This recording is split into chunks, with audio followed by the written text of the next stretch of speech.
Jara magwora, jidala mageno, agone ruodhwa kendo Nyasachwa ni erokamano kuom loso thuolo majaber machal gi mar mondo wawuo kodi e kit weche machal nadi ma Jehova oloso thuolo ni an mawuoyo kodi.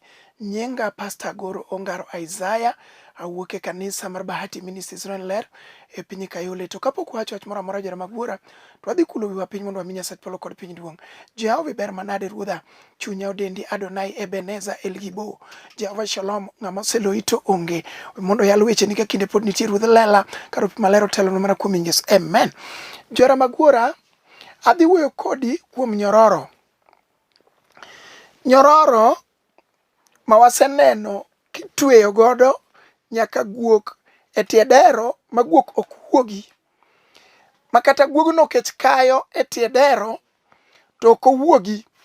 Kata owinjo harufu mar chiemo to kamano otwe e tie nyororo guok ok wuogi. Waseneno nyororo motwe godo jok moko mogo lwetgi opingo. Otwe matek ma ng'ama notwe opingono ema nyaka bigi kifungu magony opingono e lwete. Waseneno nyaka kuonde motwe gi nyororo matek nyaka dhot. Ma mondo chod nyororo cha chuno ni nyaka om hakso. Kawuono Jehova chika mondo awuo kuom nyororo. Ma sama wuoyo ni samoro mako piny inyar ng'ato. Sama wuoyo ni samoro mako dak mar wuod ng'ato. Sama wuoyo ni samoro mako hand ng'ato. Sama wuoyo ni samoro oketo nyathi ng'ato piny, nyororo oketo piny gi tuo. Masiranda misole pile kod pile. To Jehova chika mondo awuo kuom nyororo kawuono. Ndiko mawuok e Naum 1:13. We asom gima ondiki e mumb Nyasachwa mapokolo. Muma maler wacho niya. Naum 1:13. Koro abiro chodo nyororo motwe ugo mi agolu e tich misumba. Sama in e bwo nyororo tinyalo bedo misumba. Kendo ng'ama oketo nyororo no kuomi, gima wacho emibiro timo. Kowacho ni mondo idigi koni ibiro diyo. Kowacho ni dogi koni ibiro diyo, ibiro dok. Nikech en wuon nyororo, en emochiko gi nyororo kako ohero. Nitie joma oseketne gi nyororo, tichak iluwe nyaka kod del. Samoro en del mar tuo, samoro en del mar koke ei ot. Notwe nyororo matek. Manowach ni dag nok nobed kod kwe, ohala nok nosudi, kata olne loan. Onge kuma nodhiye. Kawuono wakelo Yesu komeko. Chier mar choke nyakwar joka Jese. Yesu ber neno ng'at molo lwenye musalaba. Manuel wacho ni biuru joma ogangre gi misike mapek. Gibed misigo mar nyororo manotwe ng'ato machal nade.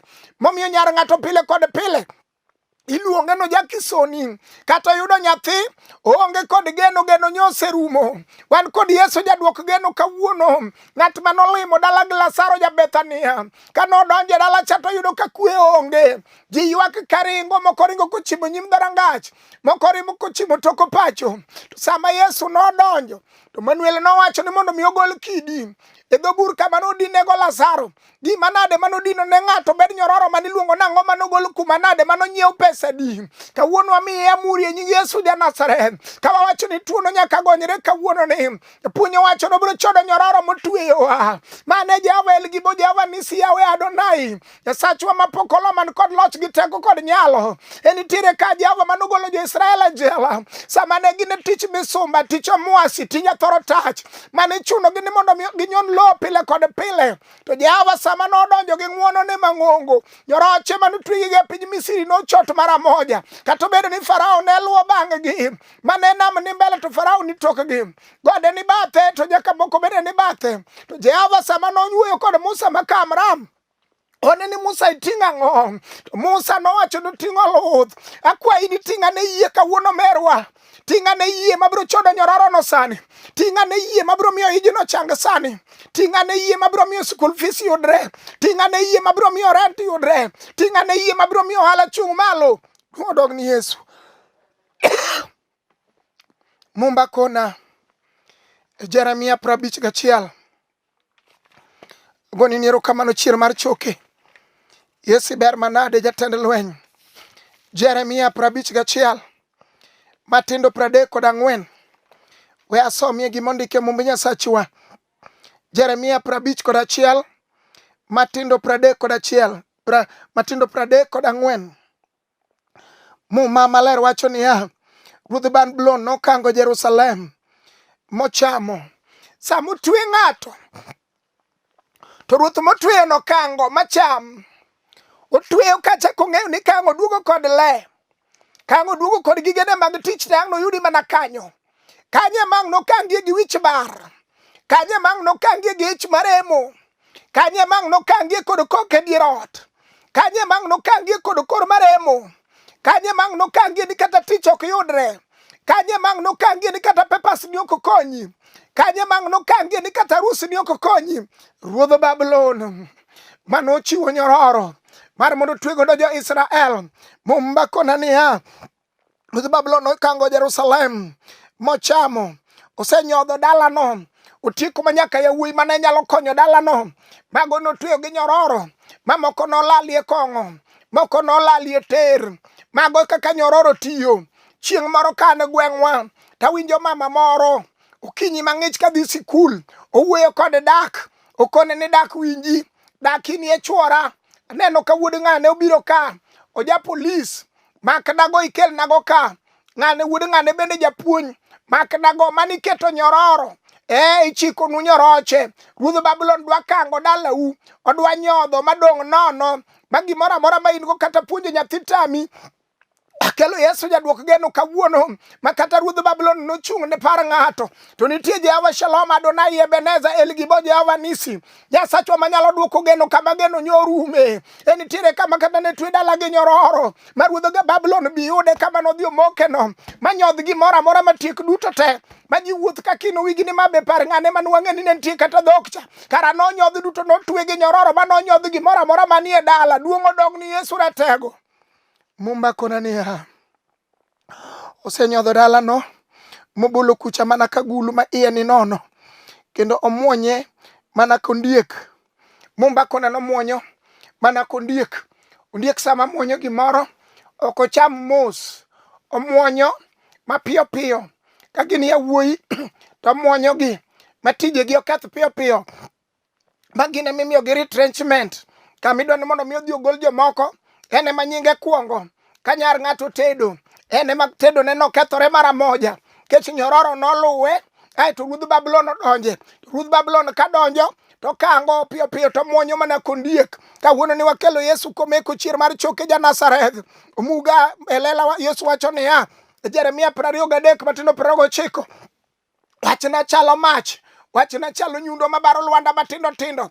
Kawie Lwanda no kawuono, kawie nyundo no kawuono. Mondi bar Lwanda mag nyoroche madongo manodhi omako piny inyar ng'ato. Wan kod Yesu jaduok geno kawuono. Gimanade manotemogo Lwanda manotameloyo ere. Wang'eyo Yesu komeko chier mar choke ja Galili. En kende moromo. Oparo Sarai ka higa oniang'. Oparo Ibrahim wuod Tera ka higni oniang'. Wang'eye jalok nying ng'at manoloko nying Joseph ma wuod Jakobo. Kanie jela korwako kunguru tigole. Sa Jehova koromo to nyoroche biro chot kawuono nying Yesu ja Nazareth. Sa Jehova koromo.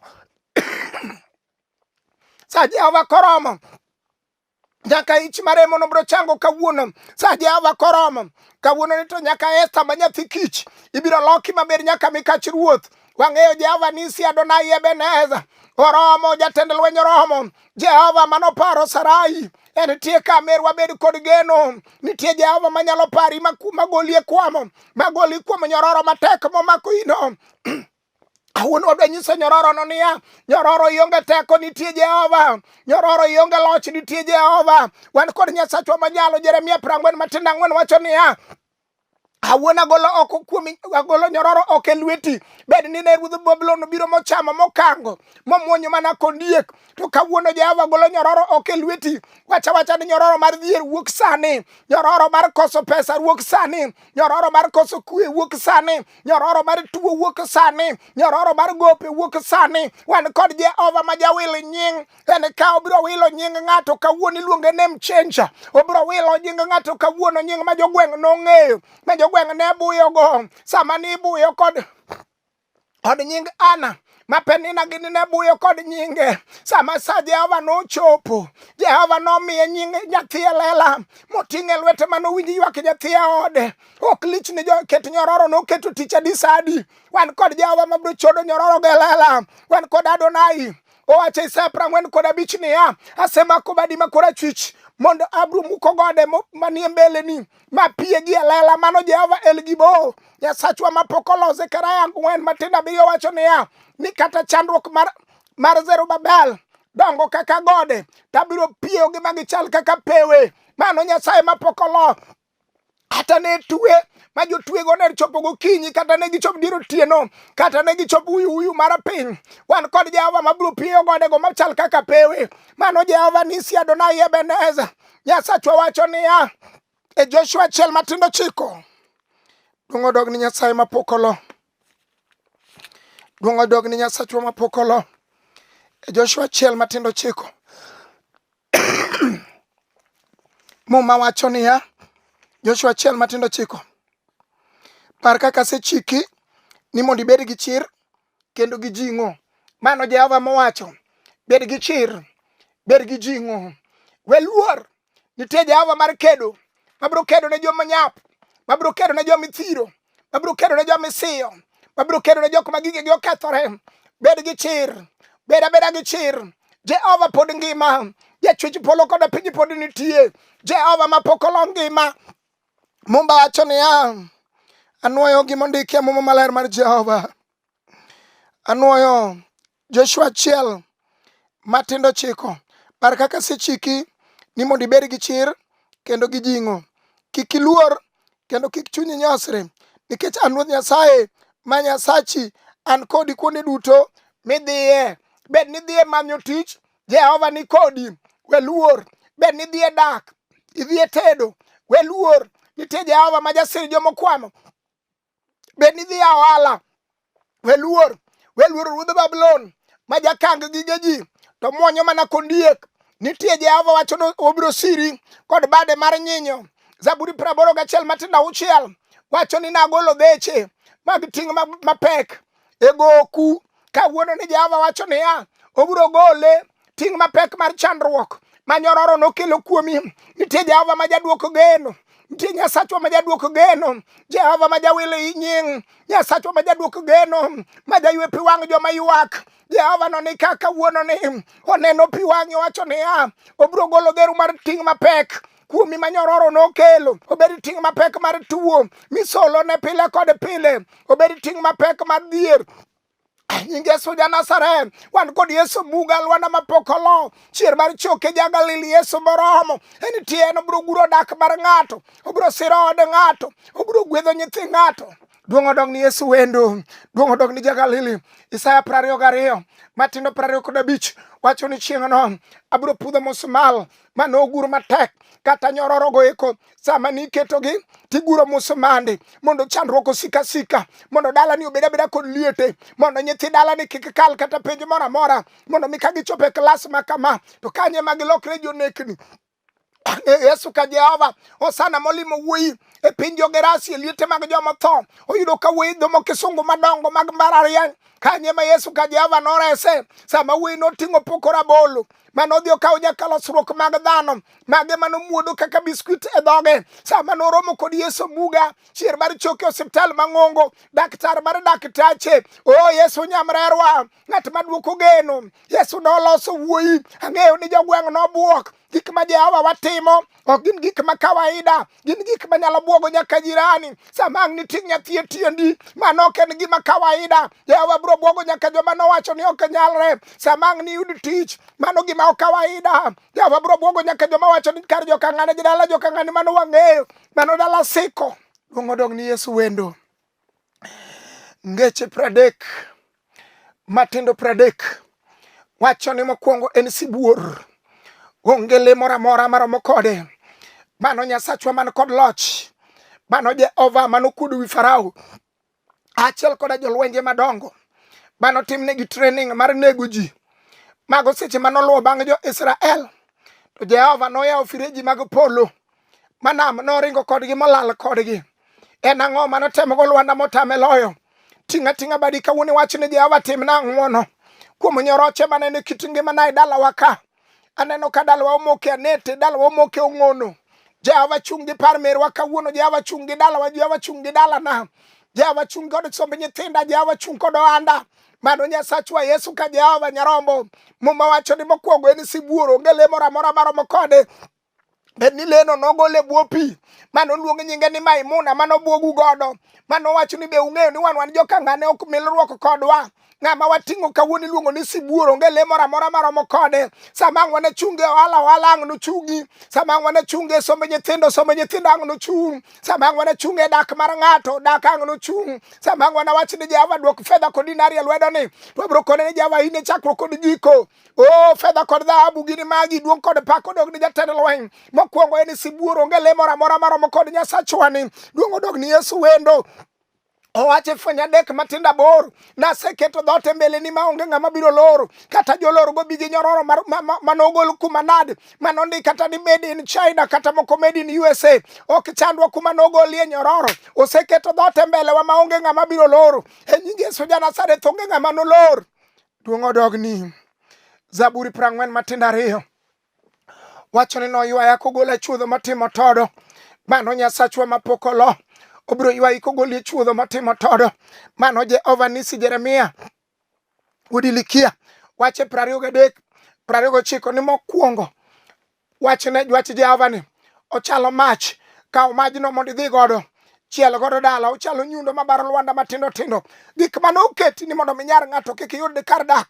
Ni noketi nyororo moro manotweyo nyar ng'ato ni kodhi to digni ochako duoga ni wuod ng'ato kokendo. Odigni ochako duoga. Jomoko wacho ni wanane. Kawuono ni kone gina ting'o Jehova lwanda. Mokwongo wach ne chalo nyundo. Obro baro lwanda matindo tindo. Wach ne chalo mach. Mano Jehova Elgibo. Nyasaye mapok olo. Ruodh polo kode piny. Mumba kona Mika 7 matinda bor. Ni wasika weuru nyiero. Jehova manitie, Nyasacha nitie. Obro ywe pi wang'a apoya nono. Jehova bro gola nyiero apoya nono. Jehova bro duoko na mwandu na manolal apoya nono. Jehova bro duoko dak na madak na chak chung kendo. Gima ubro nyiero bro onge wan kod Jehova manyalo go zip. Dho wasigwa elela nyingi Yesu ja Nazareth. Duong' odog ni nyakwar joka Jesse. Erokamano wendo. Fwenya bich wacho ni ya. Kata nolor kitabu no matek. Nitiere sibuor mar dhod Juda, en kende ere nyakwar joka Jesse. Yesu en kende momiye kifungu. Obro yao kitabu no ratiro elela. Kitabu manolor kida biria ken kido go chal nade. Kuomi kido manolor go eko manogo kiful matek motwegi nyororo go. Kida birio go wan kod Yesu ratego ng'at manyalo gonyo gi elela. We yuak sibuor mar dhod Juda emoselocho. En kod ratiro mar yao kivuo dhod ne elela. Mumba kona niya. E kwen 23 matinda 19 asomo. Duong' odog ni ratego. Jehova ber manade. Chunya odendi. Wang'eyo Jehova manyalo siro ng'ato mokwamo momoke anete. En Jehova Shalom, ng'at manyalo pudho ng'ate anete. En Jehova man kod ramuki, luongo ni Yesu ramuki. Onyalo muko gi manade manomoko motwe bad ng'ato. Ondike Jeremia 1 matinda 10. Ni winji Udilikia asemi teko mar muko gi pudho gi go piny. Gibed nyoroche manotwe tich adi sa adi kuma nade. Wan kod Jehova Shalom Adonai Ebenezer. Wacho wuok 14. Weluor. Nitie Jehova manyalo timo ne ng'ato ng'wono. Jehova bro paro ng'ato kawuono ni. Jehova bro siro ng'ato. Ndike Mathayo 15:13. Ni gimoro amora ma wuora manie polo ne oko pidhi bro pudh oko. Ondiki Isaya 54 matinda 17. Ni onge gi lweny molosi mondo inyi mano inyi. Bed ni ne gin nyoroche manolos tich adi kinde mage. Bed ni nolose kinde kwere. Manowacho ni anyuola mar joka ng'ane ni. Gin beda jokwecho pile kod pile. Gin bed ka gin gi kwecho ne ji. Kendo gin gisiko gi beto ne ji. Kawuono ni wache Kolosai 2:14. Norucho gi manade manondiki manotweyowa. E nying Yesu ja Nazareth nyororo go kawuono ni wabano gi kendo watweyo gi. Girembi Yesu ja Nazareth kwa wacho ne nyororo ni ya. Wamiye muri kwa kode nyororo ni kawuono ni. Yonge teko e dala ni. Yonge teko kum nyithindo gi. Yonge teko kum mama ni. Yonge teko kum ohala ni. E nying Yesu ja Nazareth gimora mora. Mawura manie polo ne oko pidhi biro pudho oko. Duong' odog ni Yesu wendo. Duong' odog ni ja Nazareth. Duong' odog ni were maklo. Jeremia 30 matinda 8. Wacho ni abro turo jok manie ng'utgi. Jok manoketi sama niketo ne nyororo. Titweyo nyororo no kod jok. Iwacho ni en tok no wuogie gima waketo ni. Ka gisingore kod nyiseche machon. Zaburi 35 matinda 7. Wacho ni seche magitimo mano to gichiko ni obadho. Mumba kona ni ne gichiko na obadho nono. kayiem nono.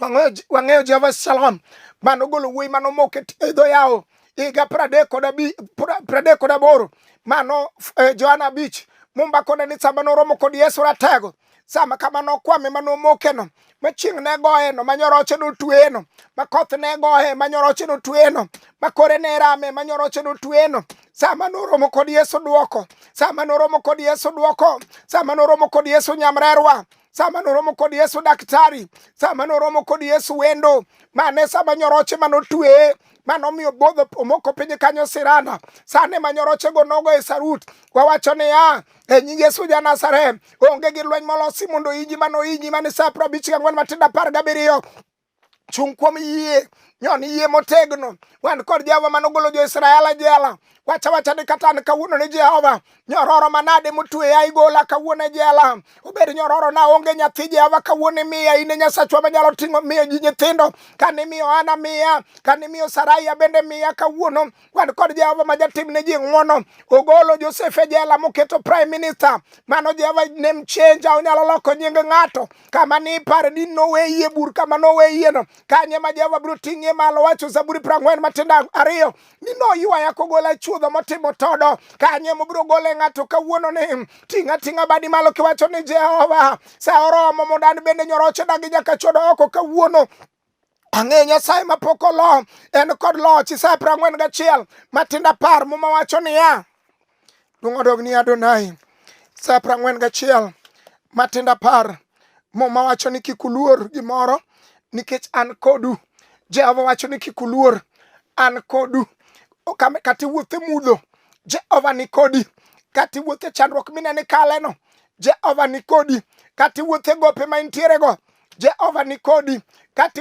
wuothe dak mantiere kokono Jehova pok oweyi en kodi en kod duoko en kod nyalo e wigi manade mikale muma kora nuoyo kik uluor gimoro nikech an kodu kik kibaji gowni mare an Nyasachu amiyo teko kendo akonyou bende asiru gi bada makora chwich malochogo koro ne uru jogo duto mamon kodu wigi biro kuot migi dhier nono adier jogo duto makedo kodu norum milal nono unudwar wasiku go to okuno yudgi mano Jehova mowuoyo ubiro manyogi kata miechegi okuno yudi buredo ka kuondego tula kod ng'ang'a modaki mano Jehova mowuoyo ubiro manyo wasiku go mano ung'e twiji kod nyoroche ubiro manyo gi to ok nuyudgi mano ung'e loro ne nyithiji ni mondo mi kik som ubiro manyo gi to ok nuyudgi mano ung'e loro mondo mi mier kik kata dhiang' kik donjie ni dalo bed mana kod guogi mang'eny to kik bed kata kod rombo achiel ubiro manyo wasiku go to ok nuyudi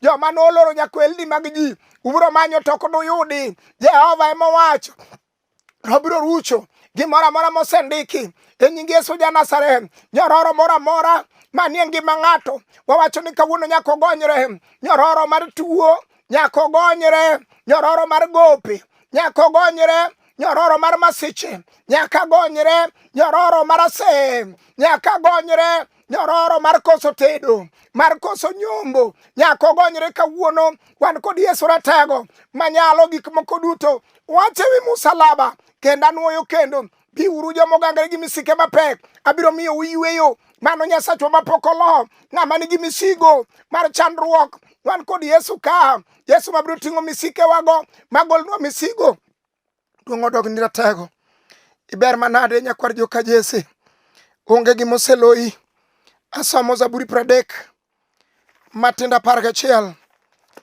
Zaburi 30 matindo 11 duong' odog ni Jehova mapok olo Zaburi 30 matindo 11 muma wacho niya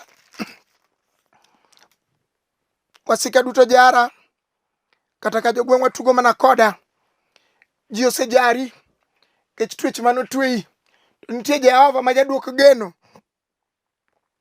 kendo abwogo ji duto ma ong'eya kalore kod twech manotweyi godo manogaj godo ohala kata joma nong'e ibwogogi gidhier nono ni mabe ng'ane mabe wande ng'ane mabe nyathi ng'ane mane wan go gi geno ni biro ting'o dala ni malo mabende nyar joka ng'ane adier ka ginena e wang' yo to giringa aringa ji duto wigi osewil koda mana ka gima setho, kendo achalo mana ka yugi mosewit oko. Awinjo ka wasika kuotho ka buoga kuonde duto, kionko gihondho wach kaachiel mondo ginega. Kawuono ni wan kod Jehova ma jaduok geno ne jomo yie. Wan kod Jehova ma jaduok geno kama geno norume. Wan kod Jehova ma jatimo ng'wono ne jomo yie. Wan kod Nyasachwa mowacho Mathayo 15 Matindo 13 ni gimoro amora ma Wuora manie polo ne ok opidho ibiro pudh oko. Wan kod Jehova mowacho Isaya 54 Matindo 17 ni gimoro amora ni onge gi lweny molosi mondo inyi mano inyi. Koro kata gipangi ni dalani nosiki nyororo. Wan kod Jehova mowacho Jeremia 40 Matindo 4 ni kawuono ni agolo nyororo oke lweti kendo ibedo thuolo. Wan kod Jehova mowacho Jo-Kolosai 2:14 norucho gima nondiki manotwewa. Wan kod Jehova mowacho Zaburi 91 ni ng'ama odak e tipo mar Jehova manyalo gik moko duto nyalo wacho niya, in e kar konyruok da, in e ohingana, in e Nyasacha mageno kuome. Wadhi kodi e lamo mar Nyasachwa sir ng'ama winjo wachne mar Jehova mondo chung kod ng'ato. Wadhi kodi e lamo mondo Nyasaye mondo pari, mondo Jehova mondo chung kodi. Jehova ber manade, Ruodha chung kod jogi ratego. Yesu par gi misango maklo, rembi man gi loch mondo umgi. Igwedhgi Kristo mar polo, Roho Maler mondo umgi Ruodhwa mara kuom Yesu. Amen. Jara mag Wuora, jodalo mageno, an mawuoyo kod nyinga Pastor Goro Ongaro Isaiah. Awuok e kanisa mar Bati Ministries Ler e piny Kayole. Namba na madang' iyudago en 0733 79 49 10. Anuoyo namba na madang' iyudago en 0733 79 49 10. Namba na machielo en 07 kendo 07 to 70 5376. Anuoyo namba na machielo en 07 kendo 07 to 70 5376. Mar Jehova ma jasir joge osiru kawuono, osiru kiny, osiru ndalo kod ndalo